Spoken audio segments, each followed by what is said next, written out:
Well, guys, thank you so much for stopping by today. We do packing demos usually about every quarter or so and go over some fun information on how to pack for traveling.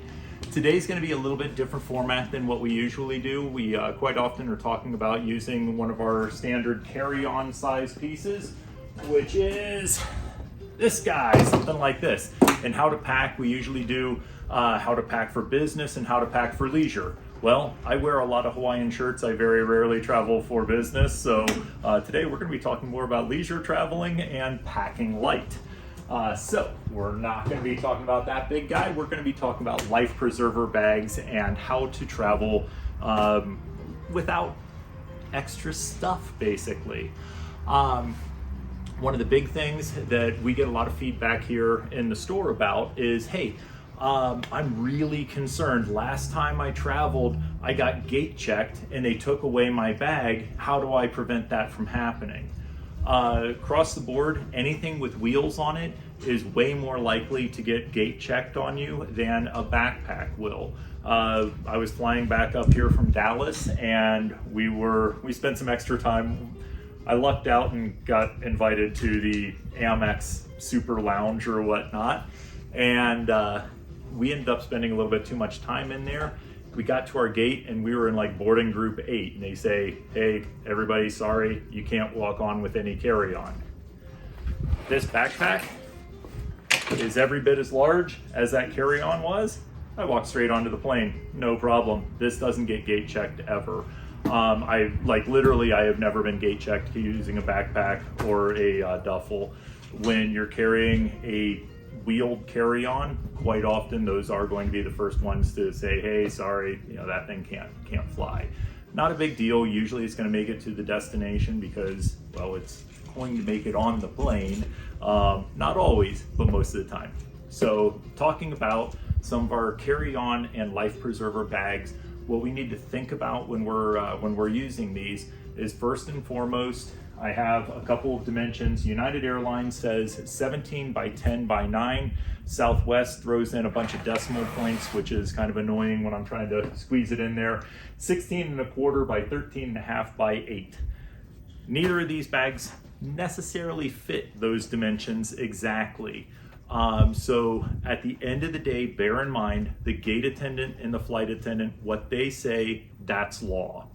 So bearing that in mind, again, I've never been questioned on carrying either of these. So we do our best here at the store to say, hey, this should fly, no problem. This should fit, no problem. It's not a guarantee because, boy, oh boy, if you're on a full flight around Thanksgiving and Christmas, they get a little bit more touchy on those. European airlines are way more touchy than US carriers are. Things like Frontier, Spirit, some of the discount airlines, you'll buy your ticket for $26, but then you have to pay an access fee to get on the plane for $7. Then you have to pay a seatbelt fee to have a seatbelt for your chair. You have to pay an air breathing fee and so on and so forth. So if you're flying one of those, you probably will pay a couple extra dollars on here. So let's think about what we're actually carrying on the life preserver bags, the important stuff. Medications, anything, even if it's not something that you need to take every hour or whatnot. Hey, I need my medicine in here. I don't want to send that in a checked bag because you're flying to Boston and your bag flew to Brussels, whatever it is. As long as it's in your life preserver bag, it's going to make it there. Always carry an extra pair of shoes. So you get somewhere. When I'm flying, I'm usually dressed fairly well. This is a neat little travel hack. My oldest brother was a captain with Delta for 20 some odd years. If you dress like you're going on a bus and there's any question with the gate attendant or flight attendant as to whether or not this fits, this is going to get gate checked. If you're dressed very nicely and you're addressing them in a pleasant manner, you're probably walking on with it. So I would never wear sweatpants onto an airplane. I'd never wear flip-flops. I'm always dressed with a decent pair of shoes. Other reason why I typically will wear a decent pair of shoes on there is dress shoes way more than my running shoes. My running shoes can go in my bag. It's easier to carry that than to pack in my, my dress shoes. Other things that we're carrying on, actually we'll run through a couple on my first bag here and kind of show you. This is the Thule Landmark 40. I sell a lot of these. This is a great backpack. A couple reasons why I like it.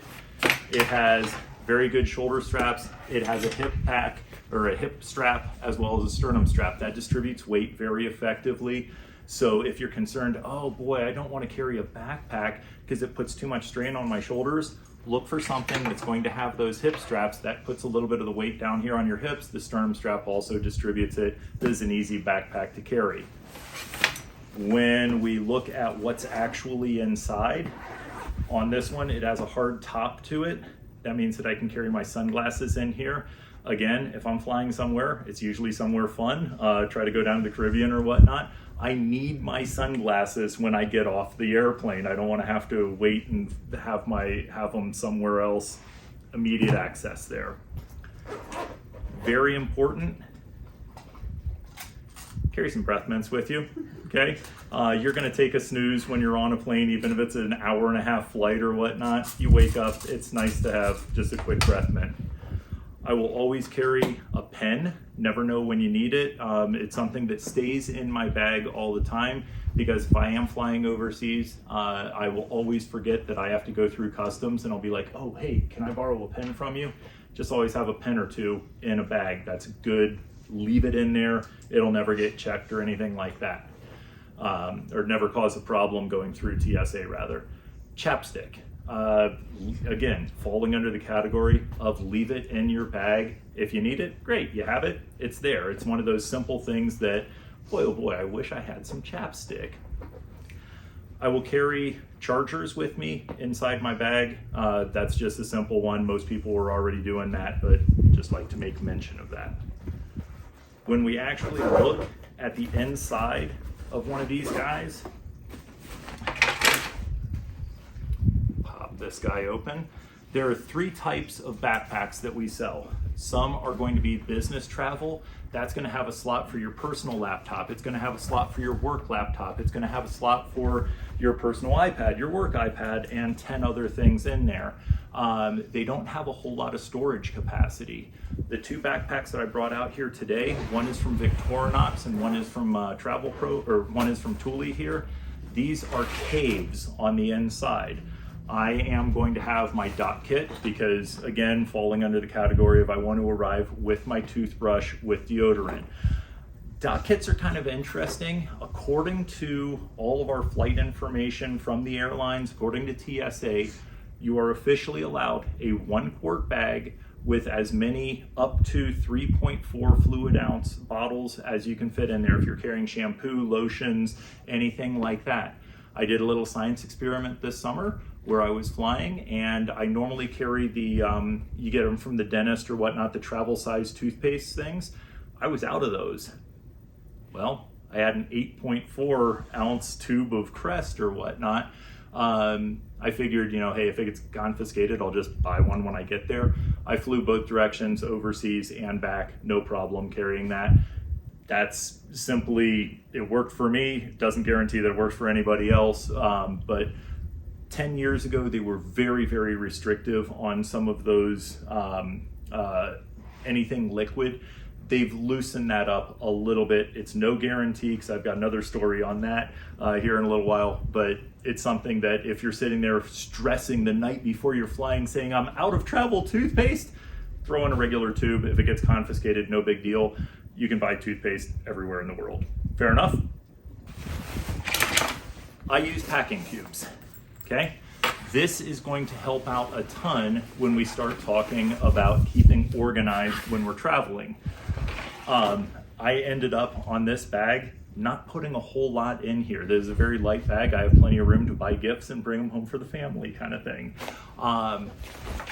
In this case, I've got 1 pair of jeans, 2 pairs of shorts in here. I know that my black bag is going to have my pants in it. In here, I've got a dress shirt. I've got 4 4 Hawaiian shirts, because that's most of what I wear, and a pair of dress pants. These packing folders are a great way to keep your stuff from getting horribly wrinkled. If you've never used one, it's the same thing. If you go over to Banana Republic or whatnot, it's what they use to get all of their stuff looking absolutely perfect. I'm not quite absolutely perfect here, but if you're diligent in using these, you can get really great results with them where you're not going to have a problem carrying a dress shirt inside a packing folder like this. Okay? On almost all of our backpacks, I'm sorry, I started out and said there are 3 types of backpacks that we carry. 1 is going to be business, where we have a lot of laptops. 2 is going to be the cargo haulers, which this one, and our Victorinox piece right over here. These both qualify as. A lot of room for clothes in here, plenty of room to put a full-size packing folder in there, no problem. They will have a slot for a laptop over here on this side. So I just threw in one of our iPads here. Fits right in there up against your body. It's nice and secure that way. The last type of backpack that we have are going to be the fashion backpacks. This is kind of a neat concept because, hey, I need a life preserver when I get on the plane, but I'm flying to New York and I'm going out to some nice restaurants, so on and so forth. I need something to carry with me. Dual purpose bags are wonderful. This is an example of a life preserver bag from Victorinox. This is a lovely tote. I may not look great carrying it, but my wife would love having something like this walking around New York. It looks good. You can travel with it. It's durable. It's designed for travel. So it's going to have that strap that I can load it right onto one of my bags with. Okay? So finding things that you can use for more than one purpose is super important when we're traveling, because we don't have our full wardrobe. We don't have all of our shoes. We don't have all of our stuff at home. We have to get by with what we can stuff in here. And if I can use that both as my life preserver bag and then as my purse when I'm walking around town, fantastic. So, make sense? So this is half of what I'm carrying with me onto the plane. Let's take a look at the other half. These are some of the subtle things that I didn't know when I started working here were super important. But this is my very favorite bag in the whole wide world. Now we'll show you here in a minute. Well, actually, I'll show you right now. So we have a lot of duffel bags in the store. There are only a couple of them that fall into this category. This is an underseat bag. So I'm gonna get on the plane, I'm gonna shove it under the seat. I have my big size 13 shoes here, and so I don't have a whole lot of room.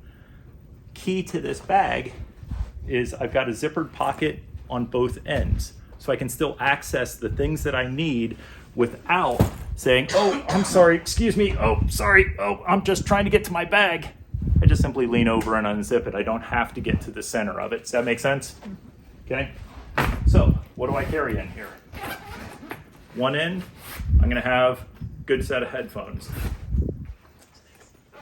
On the other end, I'm gonna have a novel. I'm gonna have whatever other booklets, things that I need. I'm gonna carry a Snickers bar. I'm gonna carry a granola bar. I'm gonna carry, maybe my mints will go in here because it's a nice easy access type of thing. I do have an extra pouch on the far outside here on mine. I do have a side pocket here as well. Those are going to be more difficult to access, so don't put your USB cable for your phone in the side pocket. Make sure it's in one of those end pockets that you can actually get to. We talk about this thing being a cave again. I like to carry a lot of stuff with me. This gives me plenty of access. Here are my shoes that are really not my shoes because I forgot them. Sorry about that. Spare pair of shoes. We talk about different ways to pack down our gear. This is going to be a compression plastic vacuum form bag. I can put a puffer vest. Everybody wears the Patagonia or North Face fleece line or feather down. That's what it's called. Jackets, that takes up a fair amount of room. We can simply roll the air out of it.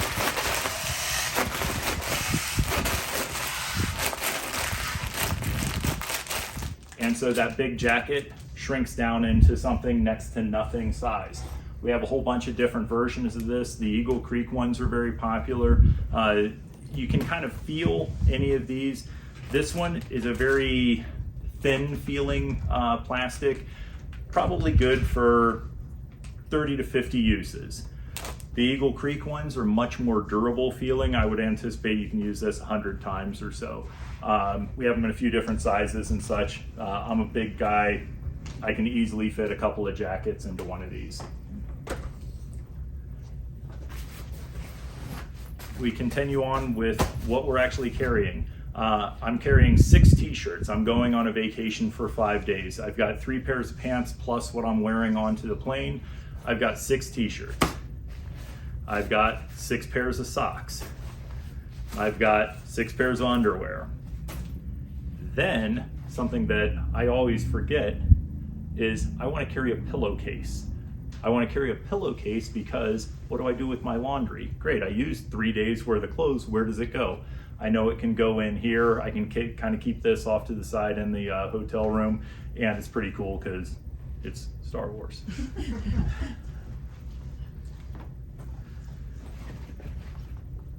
One of the trips that I was on this summer, this is kind of a travel hack or travel tip for you.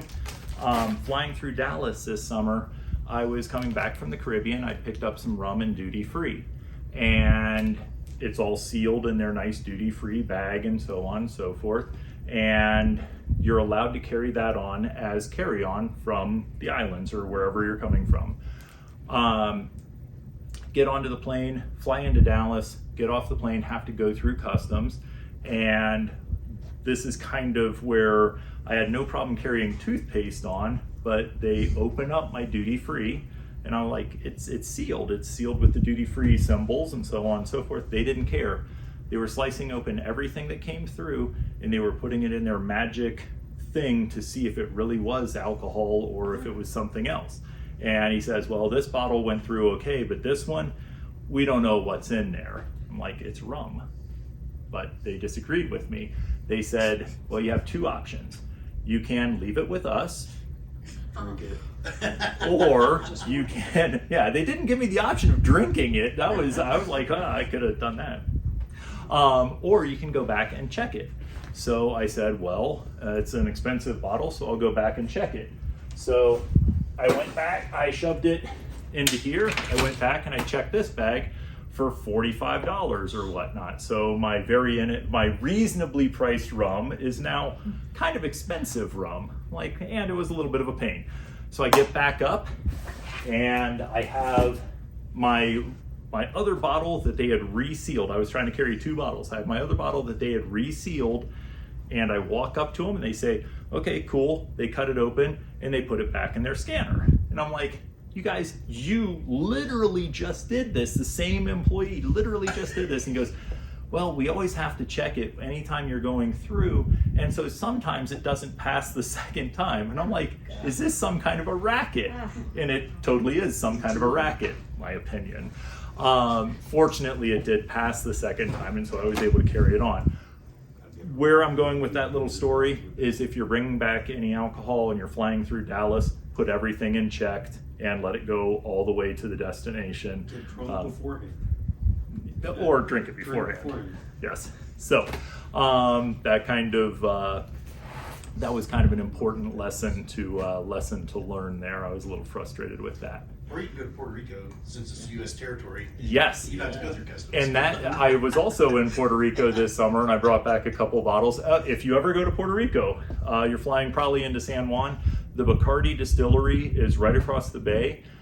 There is one place in the world where you can get the Bacardi Super Especial, so on and so forth. So I brought back 2 bottles of that because you can only buy it at the distillery. You can't even buy it on the island of Puerto Rico. So anyways, it's pretty good. So some other things to kind of think about that we want to put into a life preserver bag, the quick carry-on stuff. Some folks were just over in Barcelona, and it rained, and it rained, and it rained, and it rained. Small travel umbrella, small poncho, something that rolls up. A lot of the products that we have here are all about small space. So here's a full-size poncho for a guy my size. It's in a little tiny bag. I can easily fit that in here. A small umbrella, I can easily fit that in here. Water bottle, travel water bottle. These are nice. Hey, we're going over to Barcelona. We're going wherever. We're going to be out meandering around. Having this guy is wonderful. This will squish down to next to nothing. Important note, if anybody has one of these, if you go to the airport and you fill it up, you get on the air, you screw the lid tight, you get on the airplane, pressure changes, and this is impossible to open until you land. So if you do use one of these, crack the seal just so some air can get in and out. I have never done that, but I had a customer come back and was like, you know what? So that's a fun little hack for you. Small foldable traveling totes, backpacks, something like this. These are great because, hey, I know that when I get over there, I'm gonna go out shopping, I'm gonna be buying a bunch of stuff and I need to bring it home. The Victorinox products that we have here are super durable. You can end up checking something like this and it takes up no room to carry it over there with you. If you are on a very long flight, okay, some folks are smiling about these. If you are on a very long flight, hey, I'm flying down to Johannesburg, something like that, I am going to be wearing my big heavy dress shoes. I don't want to wear those for 18 hours. So I'm going to take a pair of these guys. These take up no room in your bag. You get on the plane, you can take off your shoes, make sure you've got clean socks on and so on and so forth. Put your shoes up in the overhead bin. Nobody wants to sit there with your shoes next to them. Wear these on the flight. You get close to landing, put your shoes back on, put these back in your bag. A couple other bags that I just want to highlight really quickly for you. So we've talked about the Thule Landmark 40. That's the bag that I own. My green bag down there, it's also available in a black or charcoal over there. I've got the underseat duffel. That's this guy, which is so wonderful because it has those two zippered pockets on either end. I've talked a little bit about the Victorinox laptop tote. That's your dual purpose bag that's going to serve as both a purse, a high-end designer purse kind of thing, as well as a really great underseat duffel type of bag, something that you're going to carry with you onto the plane. We've talked about the Victorinox Crosslight. That's this other bag that is kind of similar to my Thule. Big cave, carries lots of stuff, just simply for clothing. The two other bags that I want to mention real quick, I've got a very, very nice little bag here from Travel Pro. These guys are $100. Downside is they only have one zipper rather than both ends. It's a little bit smaller than my Briggs & Riley, but I can buy 3 of these for the price of one Briggs & Riley. So these are kind of a cool bag, like these. Again, it will have the ability to pop right onto your carry-on. The other one to mention is if you say, hey, you know, boy, oh boy, he's talked about backpacks, he's talked about all these totes. The totes do have shoulder straps, both the Travel Pro and my Briggs & Riley. The other one to talk about is something that's going to be on rollers. This is a Briggs & Riley cabin spinner. 4-wheel bags are super, super convenient. You know, simply put, I'm not putting any stress on my shoulders. I'm just rolling around with this guy.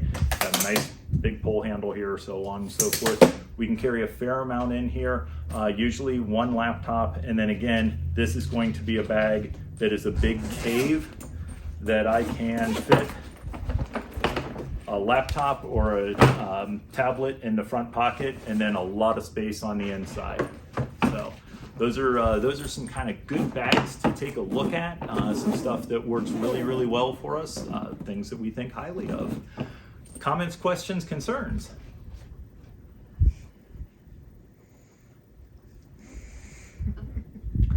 So, okay, I will regale you with one final story here, because this sums up traveling. When we talk about travel, my favorite part of it is, going overseas, being in a foreign country. Most of the Caribbean isn't really a foreign country. They all speak English as well as we do. But if you go over to Europe, if you go over to Asia, something like that, you're in something that's a little bit uncomfortable or whatnot. Smiling and being nice to people gets you a million miles. If you have any ability to speak a foreign language, that's usually a nice way to open a door. I've been fortunate enough, I've been around the world a fair bit. I'm over in Egypt, and my Arabic amounts to about 10 words. Shukran is thank you. La shukran is no thank you. I was over there in the late 90s. We're staying in a very nice hotel. Bellhops are carrying all of our luggage for us, and it's great. We get up to the room, and the bellhops are sitting there, and again, I'm in my early mid-20s, whatnot. Don't have a ton of money, but I tip this guy $1, and I say, shukran. And he says, oh, you speak Arabic? In perfect English, knowing full well that I know one word of Arabic. But it's the idea of smiling, making the effort to say hello to somebody in their language goes a million miles. And so that was kind of our running joke, hey, shukran, you speak Arabic. It was a wonderful experience. With that, we have a couple of drawings here.